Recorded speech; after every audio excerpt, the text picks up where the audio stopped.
أعوذ بالله من الشيطان الرجيم. بسم الله الرحمن الرحيم. ما كان لله أن يتخذ من ولد سبحانه إذا قضى أمرا فإنما يقول له كن فيكون. اللہ کی یہ شایان شان نہیں کہ وہ کسی کو بیٹا بنائے، وہ پاک ہے. جب وہ کسی بات کا فیصلہ کر لیتا ہے تو بس فرماتا ہے ہو جا، اور وہ ہو جاتی ہے. یہ سورہ مریم کی 35 نمبر کی آیت ہے. اس سے گزشتہ آیتوں میں حضرت عیسیٰ علیہ السلام کی معجزاتی پیدائش کا تفصیل کے ساتھ تذکرہ آ رہا ہے، اور یہود و نصارہ کی جو باطل عقائد تھے اس کی بھرپور تردید کی جا رہی ہے. یہودیوں نے تفرید سے کام لیا حضرت عیسیٰ علیہ السلام کے بارے میں، ان کی توہین کی، ان کی تنقیص کی، اور ان کو نبی ماننے سے انکار کیا. عیسائیوں نے افراط سے کام لیا، غلو میں پڑ گئے اور ان کے تعلق سے باطل عقائد دل میں بٹھا لیے. اور کسی نے کہا کہ وہ اللہ کا بیٹا ہے، کسی نے کچھ، کسی نے کچھ. ان آیتوں میں اس کی بھرپور تردید کی جا رہی ہے کہ یہ سارے کے سارے عقیدے باطل ہے. حضرت عیسیٰ علیہ السلام کو یہود جو سرے سے مانتے ہی نہیں تھے، اور نصارہ نے ان کی شخصیت میں حد سے زیادہ تعظیم میں اتنے آگے نکل گئے کہ ان کو اللہ کے برابر کر دیا. پھر اس بحث میں الجھ گئے کہ اصل حقیقت دب کر رہ گئی، مگر قرآن نے تمام حجابات اٹھائے اور اصل حقیقت کیا ہے اس کو نمایاں کیا گیا. یہاں پر اس آیت میں بھی اللہ تعالیٰ کے جو بیٹے ہونے کا وہ عقیدہ رکھتے ہیں اس کے بارے میں اس کی بھرپور تردید کی جا رہی ہے کہ یہ اللہ کے شایان شان نہیں ہے کہ اللہ کسی کو اپنا بیٹا بنائے. بیٹا بنانا کمزوری ہے، حاجت مندی ہے، نقص ہے. اللہ تعالیٰ تمام نقوص اور عیوب سے پاک ہے. اللہ تعالیٰ کو بیٹے کی ضرورت نہیں ہے. اللہ کی شان تو یہ ہے کہ اللہ تعالیٰ جس کسی چیز کے لیے چاہتے ہیں تو کہتے ہیں ہو جا تو وہ ہو جاتا ہے. ان کو کسی کی حاجت نہیں ہے، وہ تو غنی ہیں. اور کوئی عیسیٰ علیہ السلام کی معجزانہ طور پر پیدائش کو ماننے سے انکار کرتا ہے تو اس کا مطلب یہ ہے کہ وہ اللہ تعالیٰ کی قدرت اور طاقت کا منکر ہے. اس میں اس کی تردید کی گئی ہے کہ اللہ تعالیٰ ان تمام باطل عقائد سے پاک ہے. غلو کرنے سے منع کیا گیا پچھلی آیتوں میں بھی. دین میں غلو جو عیسائیوں نے کیا، حد سے آگے بڑھ جانا، جو چیز نہیں ہے وہ چیز کہہ دینا. یا اہل الکتاب لا تغلوا فی دینکم ولا تقولوا علی اللہ الا الحق، فرمایا سورہ النساء 6 پارے میں. اے اہل کتاب، دین میں غلو مت کرو. لا تغلوا فی دینکم ولا تقولوا علی اللہ الا الحق کہا گیا، اور اللہ کے اوپر حق کے سوا کچھ مت کہو. انما المسیح عیسی ابن مریم رسول اللہ، اس کے سوا کچھ نہیں کہ مسیح ابن مریم اللہ کے رسول ہے. وَكَلِمَتُهُ، اور اس کا کلمہ ہے. القاها الی مریم وروح منہ، جس کو القاء کیا گیا حضرت مریم پر، اور اللہ کی روح ہے. فآمنوا باللہ ورسولہ ولا تقولوا ثلاثہ، پس ایمان لاؤ اللہ پر اور اس کے رسولوں پر، اور مت کہو ثالث ثلاثہ، 3 میں کا ایک، جو عیسائیوں کا ایک عقیدہ یہ بھی ہے. انتہوا خیر لکم انما اللہ الہ واحد، باز آ جاؤ اس سے، ایسا کہنے سے، ایسے عقیدے رکھنے سے باز آ جاؤ، یہ تمہارے لیے بہتر ہے. انما اللہ الہ واحد، اس کے سوا کچھ نہیں کہ اللہ تعالیٰ ہی واحد الہ ہے، اس کے سوا کوئی عبادت کے لائق ذات ہے نہیں ہے. انما اللہ الہ واحد سبحانہ ان یکون لہ ولد، پاک ہے وہ کہ وہ اپنے لیے کوئی بیٹا تجویز کرے، اس سے پاک ہے. لہو ما فی السماوات و ما فی الارض وکفی باللہ وکیلا، فرمایا آخر میں اسی کے لیے ہے جو کچھ بھی ہے آسمانوں اور زمین میں، سب اسی کا ہے، اور وہ کارساز ہونے کی حد تک کافی ہے تمہارے لیے.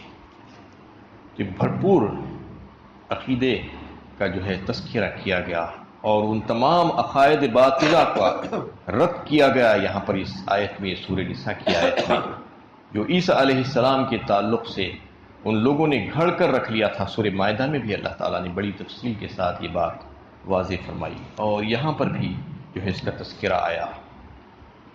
اس کا ذکر کرنے کا مطلب یہ ہے کہ امت محمدیہ کو یہ بتانا ہے کہ دین میں غلو اچھی چیز نہیں ہے۔ پچھلی قومیں یہود و نصارہ دین میں غلو کر کے اور اپنے نبیوں کو خدائی درجے پر پہنچا کر ہلاک و برباد ہو گئی، تم ایسا مت کرو، یہ کہا گیا ہے۔ اصل میں پیغام دینا اس میں یہی ہے، ورنہ عیسائیوں کا اور یہودیوں کے احوال بیان کرنے کا کیا مطلب ہے؟ یہاں پر مطلب یہی ہے کہ نصیحت ہو موجودہ امت کے لیے کہ تم ایسا غلو نہیں کرنا دین میں۔ لیکن کیا بدقسمتی ہے کہ آج امت مسلمہ بھی اسی غلو میں پڑ گئی ہے، دین کے بارے میں، نبی صلی اللہ علیہ وسلم کے بارے میں ایسے ایسے عقیدے گھڑ لیے ہیں، اور دین میں ایسی ایسی چیزیں ایجاد کر کے اس میں شامل کر لیے ہیں، بدعتیں، جو یہ سمجھتے ہیں کہ ہم بہت اچھے کام کر رہے ہیں۔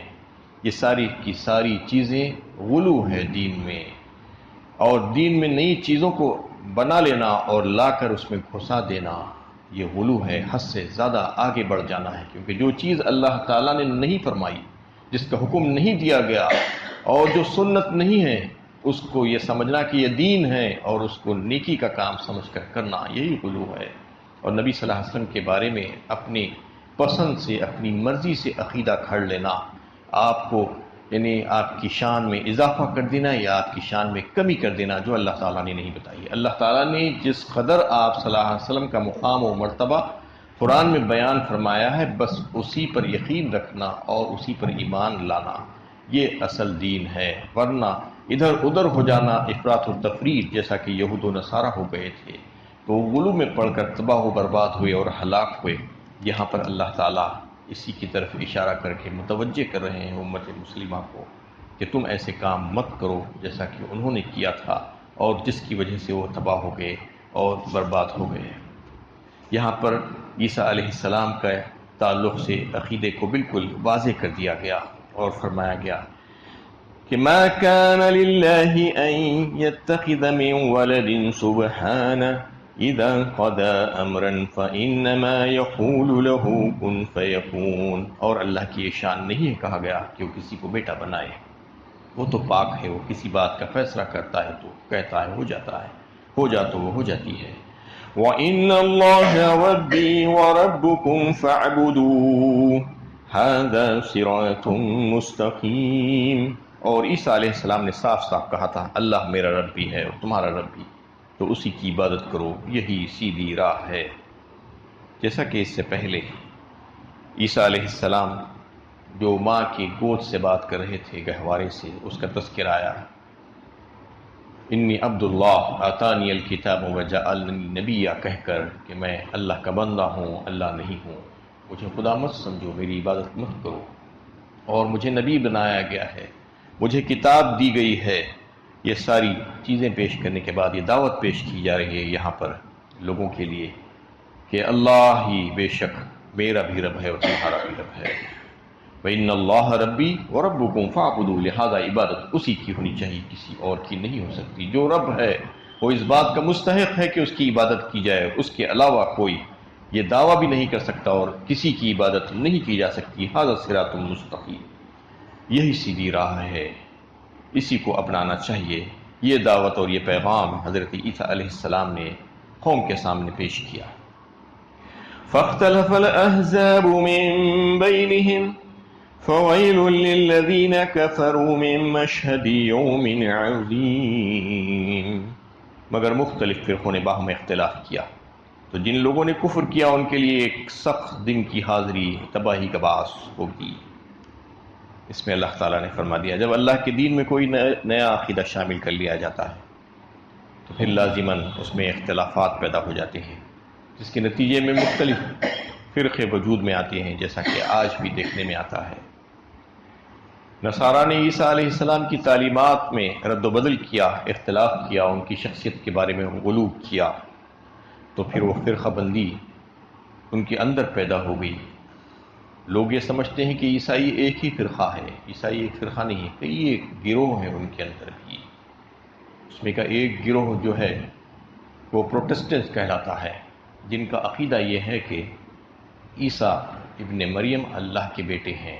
پروٹسٹنٹ جسے کہا جاتا ہے، نستوریہ بھی جسے کہتے ہیں اردو میں، وہ جو ہے ان کا عقیدہ یہ ہے کہ عیسیٰ ابن مریم اللہ کے بیٹے ہیں۔ اور ایک بہت بڑا گروہ جو کیتھولکس کہلاتا ہے، جو ملکیہ اور سلطانیہ جسے کہا جاتا ہے، ان کا عقیدہ ثالث ثلاثہ ہے، اللہ تعالیٰ تین میں کا ایک ہے۔ تین میں کا ایک کا مطلب یہ ہے کہ حضرت مریم، حضرت عیسیٰ اور اللہ تعالیٰ نعوذ باللہ یہ تینوں خدائی میں شریک ہیں، یہ کہتے ہیں۔ یہ بہت بڑا فرقہ ان کا ایک گروہ عیسائیوں کا جو ہے اس بات کو مانتا ہے۔ کیتھولکس چرچ آپ کو چوطرف نظر آتے ہیں، یہی کیتھولکس ہے جو ایک بہت بڑا گروہ ہے۔ اور ایک ہے ان کا یعقوبیہ، آرتھوڈکس جسے کہا جاتا ہے، وہ جو ہے عیسیٰ علیہ السلام کو عین اللہ کہتے ہیں، یہی اللہ ہے کہتے ہیں، اللہ کا بیٹا نہیں یا تین میں کا ایک نہیں بلکہ اللہ یہی ہے کہتے ہیں، زمین پر اتر آیا ہے اللہ تعالیٰ۔ تو یہ عقیدہ، یہ باطل عقائد یہ رکھتے ہیں یہ لوگ۔ یہ اس وجہ سے وجود میں آیا کہ انہوں نے اختلافات کیے دین میں غلو کیا، دین میں غلو کرنے کی وجہ سے مختلف راہوں پر نکل گئے۔ یہاں پر اللہ تعالیٰ یہی بتا رہے ہیں کہ تم بھی اگر ایسا کام کرو گے تو تمہارے پاس بھی فرقے ہو جائیں گے، فرقوں میں بڑھ جاؤ گے تم، اور تم کہاں کہاں چلے جاؤ گے نہیں معلوم، اور کون سے راستے اختیار کر لو گے۔ وہ راستے سارے کے سارے باطل ہوں گے، حق نہیں ہوں گے۔ حق کا راستہ ایک ہی ہے، وہ ایک راستے پر جو صراط مستقیم ہے اس پر چلنے کی کوشش کرو تو پھر تمہارے لیے کامیابی ہی کامیابی ہے۔ لیکن اس دن ان لوگوں کو پتہ چلے گا جو آج فرقوں میں بڑھ گئے ہیں، جس دن حاضری ہوگی اللہ کی روبرو، اس دن ان کی تباہی جو سامنے آئے گی تو اس دن ان کو پتہ چل جائے گا۔ اسمع بهم وابصر یوم یأتوننا لیکن الظالمون اليوم فی ضلال مبین۔ جس دن یہ ہمارے حضور حاضر ہوں گے اس دن وہ خوب سنیں گے، خوب دیکھیں گے، مگر آج یہ ظالم کھلی گمراہی میں پڑے ہوئے ہیں۔ اس دن ان کو پتہ چلے گا، اس دن بات سمجھ میں آ جائے گی، لیکن آج بات سمجھ میں نہیں آ رہی ہے، گمراہی میں ہے، اپنے اپنے عقیدوں پر اڑے ہوئے ہیں، اپنے طریقوں پر جمے ہوئے ہیں، اور یہ سمجھ رہے ہیں کہ ہم بہت اچھے جا رہے ہیں۔ سمجھ لینا چاہیے کہ قرآن جو عقیدہ پیش کر رہا ہے وہی عقیدہ صحیح اور درست ہے۔ اس کے علاوہ جتنے عقیدے جو لوگ پیش کر رہے ہیں، جو قومیں پیش کریں، وہ سب کے سب غلط اور باطل ہے۔ آج لوگ باطل کے پیچھے پڑے ہوئے ہیں، گمراہی میں ہے، لیکن اس دن ان کو پتہ چلے گا کہ واقعی میں ہم نے اپنا بہت بڑا نقصان کر لیا۔ وَأَنذِرْهُمْ يَوْمَ الْحَسْرَةِ إِذَا قُضِيَ الْأَمْرُ وَهُمْ فِي غَفْلَةٍ وَهُمْ لَا يُؤْمِنُونَ، اور انہیں حسرت اور پچھتاوے کے دن سے خبردار کرو کہ جب کہ فیصلہ چکا دیا جائے گا اور ان کا حال یہ ہے کہ غفلت میں پڑے ہوئے ہیں اور ایمان نہیں لاتے۔ حسرت کا دن کون سا ہے؟ یوم القیامہ، قیامت کے دن کو حسرت کا دن بھی کہا ہے نبی صلی اللہ علیہ وسلم نے۔ یہ اس وجہ سے حسرت کہ ہر ایک کو حسرت ہوگی اس دن، جو بدکار ہوگا اور بد ہوگا، جو گنہگار ہوگا اس کو بھی حسرت ہوگی، اس وجہ سے کہ کاش کہ میں نے نیک کام کر لیے ہوتے دنیا میں، اور مجھ کو دی گئی جو مہلت تھی اس سے استفادہ کر لیتا اور صحیح اپنے اختیارات کو استعمال کرتا تو آج میرا حال یہ نہیں ہوتا۔ اور جو نیکوکار ہوں گے، جو نیک لوگ ہوں گے، ان کو بھی حسرت ہوگی۔ اس وجہ سے حسرت ہوگی کہ ہم اور کچھ اچھی نیکیاں کر لیتے تو زیادہ اچھا ہوتا، ہم نے اپنا وقت کیوں ضائع کیا، یہ سوچ کر ان کو حسرت ہوگی۔ تو اس دن حسرت کا دن ہوگا، قیامت کا دن سب کے لیے حسرت کا دن ہوگا، جبکہ اس دن فیصلے چکا دیے جائیں گے، اور پھر جو غفلت میں پڑے ہوئے تھے اور ایمان نہیں لائے اس دن وہ پچھتاتے رہ جائیں گے، ان کا پچھتانے کا ان کو کچھ بھی فائدہ نہیں ہوگا۔ اِنَّا نَحْنُ نَرِثُ الْأَرْضَ وَمَنْ عَلَيْهَا وَإِلَيْنَا يُرْجَعُونَ، بلا شبہ ہم ہی زمین کے اور اس کے پر بسنے والوں کے وارث ہوں گے، اور سب ہماری ہی طرف لوٹائے جائیں گے۔ بس یہ آخری دن ہوگا، آخری فیصلے کا دن ہوگا۔ اور آج لوگ جو وراثت کے پیچھے پڑے ہوئے ہیں، مال، میرا مال، تیرا مال، میری جائیداد، اللہ تعالیٰ فرما رہے ہیں کہ سب کچھ چلے جانے والا ہے، تم یہاں سے خالی ہاتھ لوٹو گے، تمہاری جو ہے وراثت میں کچھ بھی نہیں ہوگا، ملکیت میں کچھ بھی نہیں ہوگا، یہ سب کا سب اللہ تعالیٰ کی طرف لوٹا دیا جائے گا، اللہ تعالیٰ ہی وارث ہوں گے آخر کار، اور سب کے سب اللہ کے پاس جو ہے کھلے ہاتھ سے چلے جائیں گے، وہاں پر خالی ہاتھ چلے جائیں گے، ان کے پاس کچھ نہیں ہوگا، اور لوٹایا جائے گا سب کو کوئی ایک بھی نہیں بچ پائے گا، سب کو جانا ہوگا، یہ فرما دیا گیا۔ اس کو سوچ کر، اس کو ذہن میں رکھ کر آج اپنی تیاری کرو۔ یہ چیزوں کے پیچھے مت پڑو، دنیا کی چیزیں تمہاری نہیں ہیں، یہ چھوڑ کر جانا ہے تمہیں، اس کا وارث تو اللہ تعالیٰ ہی ہے۔ اللہ تعالیٰ سے دعا ہے کہ اللہ تعالیٰ ہمیں صحیح علم و عمل کی توفیق عطا فرمائے۔